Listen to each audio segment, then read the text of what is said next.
तो परमात्मा के दर्शन करने के लिए जब भी जाया जाए तो अपने आप को जब आप भूल जाएं। विभीषण जी आए थे, एक बात ध्यान रखिएगा, परमात्मा की भक्ति अगर आप कर रहे हैं तो निश्चित रूप से वह आपको प्राप्त होगा जो आप जीवन में चाहते हैं। लेकिन कब प्राप्त होगा? जब आप अपने आप को भूल जाएंगे तब।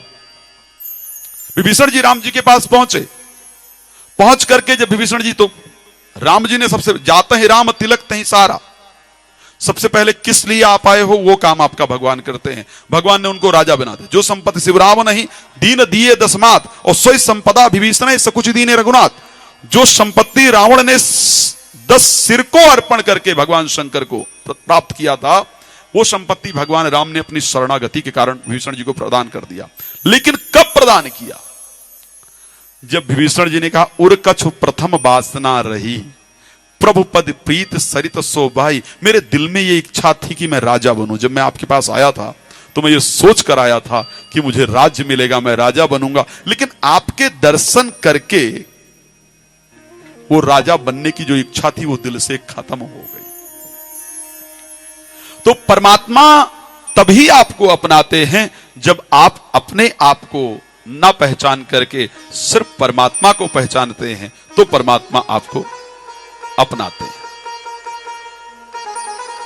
जब परमात्मा के शरण में पहुंच करके और अपनी जो इच्छा है वो भूल जाएं, जब परमात्मा के दर्शन करके अपने आप को भूल जाएं, तो परमात्मा आपको अपनाते हैं। मैं एक बात सत्य कहता हूं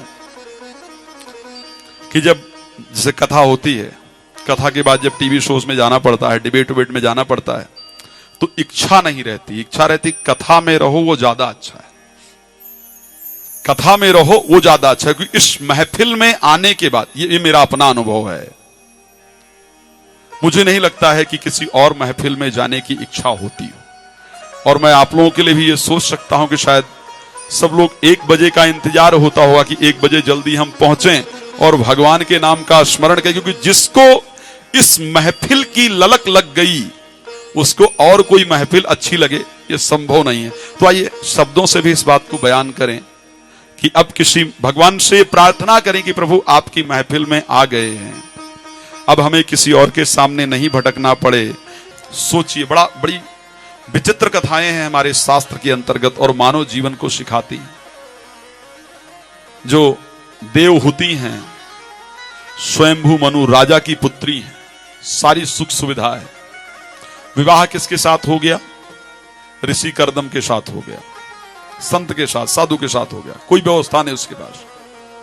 विवाह करके ऋषि कर्दम आए। जब विवाह करके ऋषि कर्दम आए तो देखा, जब जहां ऋषि कर्दम रहते थे, जब वहां देवहूति पहुंचती है, राजा की पुत्री पहुंचती है वहां पर,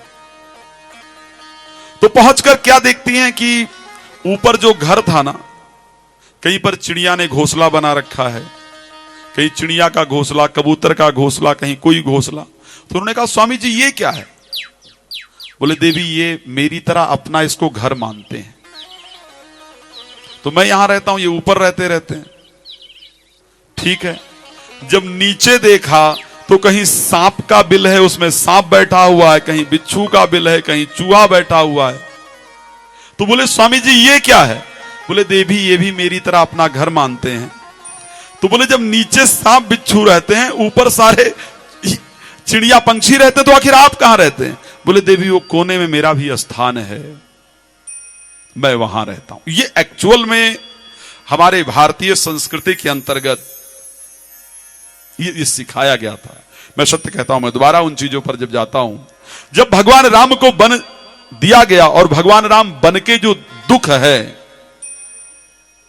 उसको जब माता जानकी को बताते हैं कि देवी आपके लिए वो नहीं है,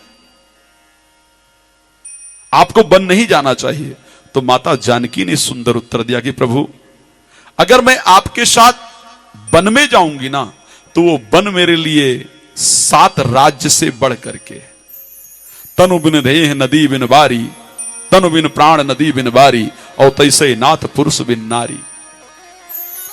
और अगर मैं आपके बिना इस राज्य में भी रहूंगी ना, मुझे सारे सुख भी अगर प्राप्त होंगे ना, तो फिर मुझे लगेगा कि वो मेरे लिए बन के बराबर ही है। वन से भी ज्यादा पीड़ादायक होगा। ये हमारे शायद भारतीय जो महिला रही हैं, ये उनकी खूबसूरती रही है। अपना त्याग करके, मैं सत्य कहता हूं, मैं मतलब पुरुष वर्ग और महिला में दोनों का सम्मान करता हूं, है ना, क्योंकि मुझे यहां से कथा करके जाना भी है। तो ऐसा नहीं कि मैं लेकिन अगर धर्म टिका हुआ है, शायद मैं 99% महिलाओं को कह सकता हूं कि अपने स्वास्थ्य की चिंता शायद करती ही नहीं। जनरली चिंता है मेरे पति ठीक रहे, इनका क्या होगा, मेरा बेटा ठीक रहे उसका क्या होगा, मेरी बेटी ठीक रहे उसका क्या होगा। शायद ही महिला है, मैं तो अनुभवी हूं इस चीज का। मेरे लाइफ में अगर 10 कॉल महिलाओं की लगती है तो उसमें से 9 यही पूछ रही होती हैं, मेरे पति का बिजनेस ठीक रहेगा ना, उनका जीवन अच्छा। वो अपने बारे में पूछने भी आए तो घूम घुमा करके थोड़ा अपने बारे में पूछकर पति के बारे में पूछ ही लेती है। तो ये हमारे सनातन की खूबसूरती रही है और नियम रहा है कि शायद अगर दोनों लोग एक दूसरे का, किसी ने कहा था कि बेटी का कोई घर नहीं होता, है ना, जैसे बड़ा बड़ा विचित्र है, मतलब ये एक दुखद परिस्थिति है मुझे लगता है। घर से विवाह हो जाने के बाद कहा जाता है कि अब घर कौन सा है आपका, वो घर है। विवाह होने के बाद यही होता है ना कि आपका वो घर है, और उस घर में जब होता है तो अपने घर चली जाओ। कितनी विडंबना है ना, जिसने दोनों घर को बनाया है। किसने कहा था कि बेटी का कोई घर नहीं होता, लेकिन ये मेरी कल्पना कि शायद बेटी के बिना कोई घर नहीं होता। मेरी भी एक बेटी है, मेरी पुत्री, मेरी बेटी का नाम नव्या है, अभी 11 साल की है। और ये सत्य है कि मैं जब मेरा लाइव एक लास्ट 9 से 10 बजे तक मेरा एक लाइव होता है, फिर जो भी बाहर के लोग होते हैं अमेरिका वगैरह में, उस टाइम सुबह हो रही तो उनसे बातचीत करना होता, तो मैं 10:30 तक करीब घर पहुंचता हूं। लेकिन उसको पता है कि पापा के ऑफिस से घर तक पहुंचने का जो रास्ता है वो 5 मिनट का है, करीब 400 मीटर की दूरी पर ही मेरा घर और ऑफिस है। अगर वो 5 मिनट से ज्यादा हुआ तो उसका कॉल तुरंत शुरू हो जाएगा।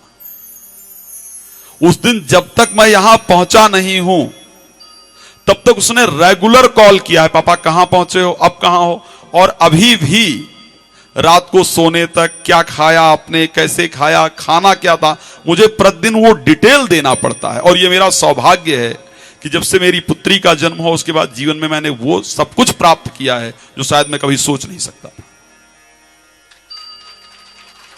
तो इसीलिए जब मुझे पीड़ा होती है, सत्यता कह रहा हूं, जब ये कहा जाता है कि बेटी का कोई घर नहीं होता, तो मुझे लगता है कि नहीं, बेटी के बिना शायद कोई घर नहीं होता। और अगर ये संसार चल रहा है, और जनरली मैं एक बात और भी कहता हूं, देखो अच्छा पति मिलता उलता नहीं है, बड़ा क्लियर बता रहा हूं, महिलाओं की संख्या थोड़ी ज्यादा इसलिए और कह रहा हूं। अच्छा पति मिलता नहीं है, जो मिलता है उसको ठोक पीट के अच्छा बनाना पड़ता है।